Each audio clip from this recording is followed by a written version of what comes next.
Belinda and HarperAudio Australia present this unabridged recording of Underworld, the new era of gangs in New Zealand, written by Jared Savage and read by Stephen Lovatt.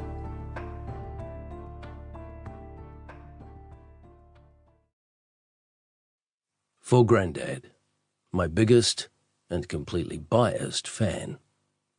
Miss you. Content warning. References to drugs and violence. Introduction. This is the final book in a trilogy. The first episode, Gangland, 2020, traced the evolution of the methamphetamine drug trade in New Zealand from the late 90s to 2020. The second episode, Gangsters Paradise, published in 2023, focused on the escalation of organised crime since the first book was published. More drugs, more guns, more money. The stories were bigger and more badass, because that's what was happening. Underworld follows that pattern. The situation is now even more dangerous and the stakes are higher. It's life and death out there.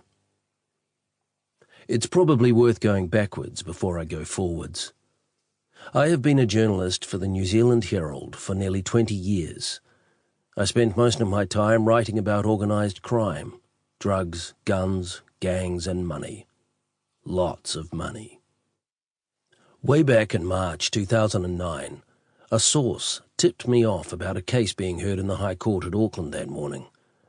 A significant methamphetamine dealer was being sent to prison, likely for a very long time, and the source hinted that the case involved some very interesting details. I had never written about methamphetamine or organised crime before. What I heard in the courtroom that day was fascinating. The guy in the dock was a geeky-looking Chinese man with a cool nickname, Four-Eyed Dragon. The amounts of money he'd made through selling meth were staggering. There were no other reporters in the courtroom, and I couldn't quite believe my luck as I walked back to the office with the facts of the scoop scribbled down in my notebook. It was my first front-page story for the paper, a splash in the Saturday edition, which exposed how Asian crime syndicates were laundering millions of dollars in drug profits through Auckland's Sky City Casino. It was also my entree into New Zealand's growing obsession with methamphetamine, and the people. Colourful characters is a kind way of describing them, peddlers of misery is another way of putting it, who inhabit the criminal underworld. Reporting on that hidden world was addictive. I was as hooked as a junkie on methamphetamine, although the results were less damaging to my health. Since then, I've had a front row seat at one of the most gripping true crime dramas ever to hit the country.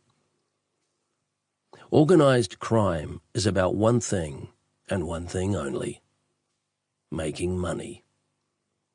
In the 1970s and 1980s, organised crime in New Zealand was small beer. Those making money from crime lived locally. The illicit commodities they sold, such as cannabis and stolen property, were sourced locally. Their networks and customers were local too. Back then, organised crime was a corner dairy. But then smart criminals started to look overseas in order to expand their business. Members of motorcycle gangs such as the Headhunters were among the first to recognise the fortunes to be made from methamphetamine, a drug that in the late 90s was just becoming popular in New Zealand. Meth soon became the hard drug of choice, ensnaring thousands upon thousands of users. The influence of these motorcycle gangs grew, alongside that of Asian organised crime syndicates, which controlled the flow of the drug, or the main ingredients needed to cook it, from source countries including China. Both groups were entrepreneurs who became experts at international trade. There were huge profit margins and millions of dollars to be made. And there was no need for a price war because there was more than enough money to go around.